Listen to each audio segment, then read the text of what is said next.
Dear Patriots, before the news starts, please subscribe to our patriotic channel by clicking the subscribe button. Give us a thumbs up to this video. Don't forget to leave your opinion below in the comments section. Share the news on Facebook and Twitter so you friends see it. Thank you. Washington Post just used third graders to attack Trump. It's sick. The mainstream media has become so slanted to the left that it no longer even pretends to not be unbiased or accurate. A perfect example of this is a recent feature in Jeff Bezos-owned Washington Post magazine, where they interviewed third-grade school children on what they think of the issues and politics of the day. However, the reporters somehow failed to locate a single child who doesn't have, or, rather, whose family doesn't have, a liberal point of view, said writer Britt Peterson, who clearly lives in a different universe than regular Americans. In the 3 classes where I asked how many students would have voted for Hillary Clinton, all hands went up. I didn't ask this question at Bellows Spring, but no one expressed support for Donald Trump there either. The feature then used these third graders to spout leftist talking points.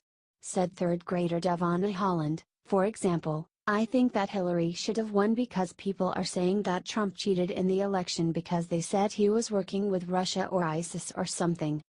Commented fellow third grader Rana Robertson, "Hillary was supposed to win.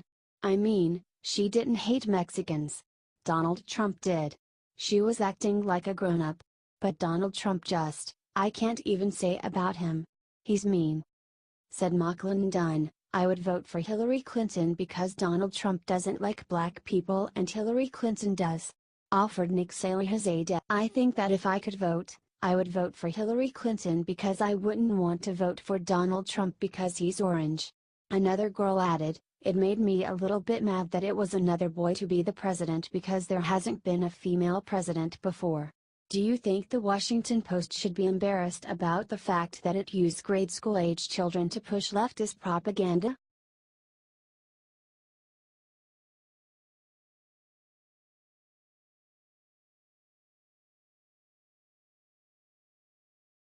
CNN says NFL anger is about hating black people has nothing to do with disrespecting the flag. CNN's Montel Williams claimed that Republicans who dislike these NFL protests don't care about the flag, they just care about hating black people. Ever since President Trump insulted NFL players, the mainstream media has been refused to listen to conservatives who just don't want people disrespecting our country. This has nothing to do with disrespecting the flag. It has to do with the fact that in some ways in this country we still think black men should shut up, accept what you get, and keep your mouth shut. I don't agree, said Williams. Look, I'll tell you something, the reason I spoke out this week is because again, let's break this down. I held my hand up and said I do solemnly swear and affirm that I will support the Constitution of the United States against all enemies foreign and domestic. I didn't say I support a flag, a piece of paper. I said the Constitution, said Williams. And when I do so, that means that the first thing that our forefathers thought to give us the right to do was the right to protest, said Williams.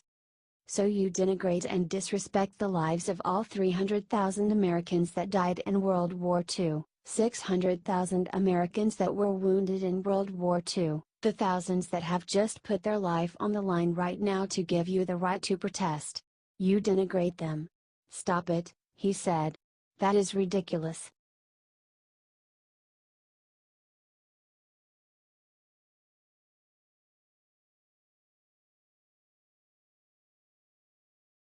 Bernie Sanders says President Trump is helping people in Puerto Rico because he is a white supremacist.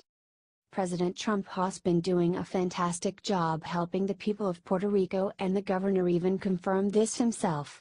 However, this didn't stop failed candidate Bernie Sanders from calling President Trump a white supremacist.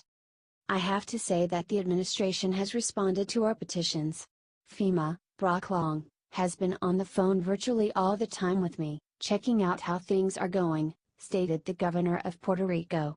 However, the media are choosing to ignore him and spend all of their time on a San Juan mayor. No matter how much President Trump does, they try to spin everything he does. According to Bernie Sanders, The reason that Puerto Rico isn't completely fixed already is because he is racist against Puerto Ricans. Even though the majority of Puerto Ricans are white. Given the president's history on race, given the fact that he, a few months ago, said there were good people on both sides when neo-Nazis were marching in Charlottesville, yeah, I think we have a right to be suspect that he is treating the people in Puerto Rico in a different way than he has treated the people of Texas or Florida, said Sanders. Where is his proof that he is treating Puerto Rico differently? What does Charlottesville have to do with this at all? But logic and evidence has never mattered to someone like Bernie Sanders.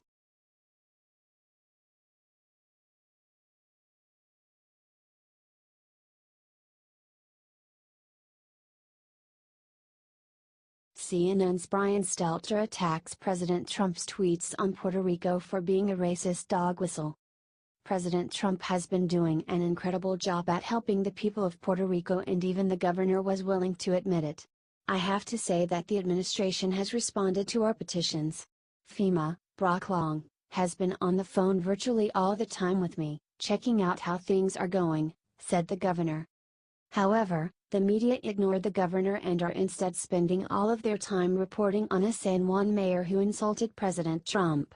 Trump defended himself and said that despite what this mayor is saying, his results will speak for themselves. Such poor leadership ability by the mayor of San Juan, and others in Puerto Rico, who are not able to get their workers to help. They want everything to be done for them when it should be a community effort. 10,000 federal workers now on island doing a fantastic job, tweeted President Trump. Now that President Trump defended himself, the mainstream media is attacking him for being a racist against Puerto Ricans. At best, the president's tweets are insensitive today. I think at worst, Fred, they are a racist dog whistle, a disgraceful reaction to what he's seen on television, said CNN's Brian Stelter. He's clearly watching the mayor of San Juan calling for more help, begging for more help, and reacting this way. I think it's personally beyond the pale and unpresidential. I'm so glad our reporters there in Puerto Rico are describing what's actually happening on the ground. And I hope the president in between his golf game today watches more of those reports from the ground, rather than just impulsively reacting to what he's seen from the mayor of San Juan, said Stelter.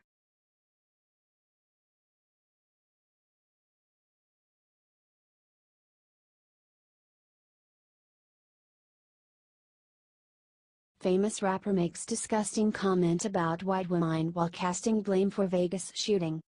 Liberals like to accuse conservatives of racism and hatred, but in reality, it all comes from them. One famous rapper, Lil B, used the Las Vegas shooting as an excuse to go on one of the most racist rants that you will ever sow. He wrote it all in capital letters and fractured English. White people so scared they the reason why guns are a problem. If white people put down the guns we all be safe, but nope. They violent, started. Let's talk about how secretly these harmless looking white people with tight pantsuits and glasses are pushing passive violence. Let's talk about how these suburban Seventh Heaven looking white people sell drugs in college and are okay with violence on all levels. He wrote. He then went after white people for spreading stereotypes. He doesn't see the irony apparently.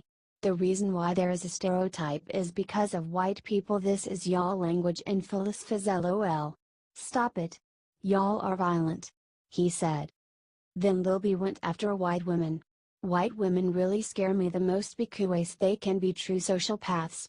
And yes, Latino women and Asian women are fake white. LOL, he tweeted.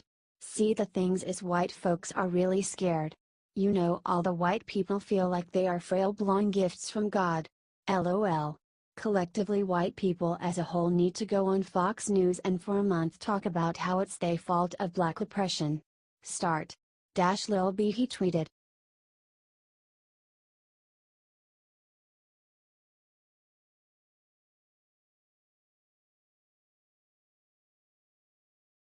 Pat Robertson exposes connection between NFL flag protests and Las Vegas shooting. Television preacher Pat Robertson made a very controversial statement about a possible connection between the NFL flag protests and the deadly shooting in Las Vegas. Liberals are furious over the statement, but some are able to see some truth in what he is saying. Violence in the streets, ladies and gentlemen. Why is it happening? Asked Robertson. You know what I'd like to give you is the fact that we have disrespect for authority. There is profound disrespect of our president. All across this nation they say terrible things about him. It's in the news, it's in other places, said Robertson.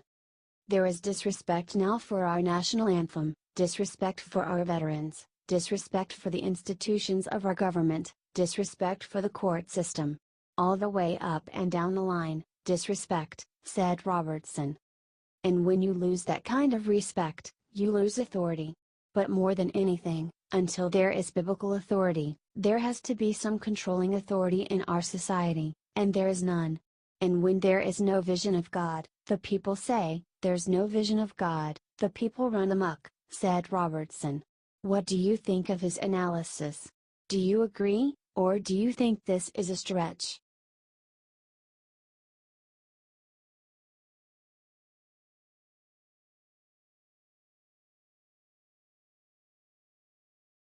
Trey Gowdy makes unbelievable realization about Las Vegas shooting. After the deadly shooting in Vegas, people are starting to suspect that there was more than one person involved. While Hillary Clinton and the rest of the Democrats are calling to ban silencers, even though silencers weren't even used during the shooting, Trey Gowdy is focused on read issues. It's an incredible level of premeditation that you don't ordinarily see. And it is difficult to believe that a single person could have done this without detection. And so, I hope that what comes out of this is people, lots of crime is prevented because an law enforcement officer says something, said Gowdy in an interview on Fox News. The weapons and whether or not it was altered to become fully automatic and the premeditation of picking a certain hotel room. I think we're going to find someone along the way was suspicious. They should have turned that suspicion into a phone call to law enforcement, said Gowdy. It's an incredible amount of premeditation to not go detected, said Gowdy. Do you think that the shooter Stephen Paddock did this all by himself? Or did he get help? More will be discovered as the days go on.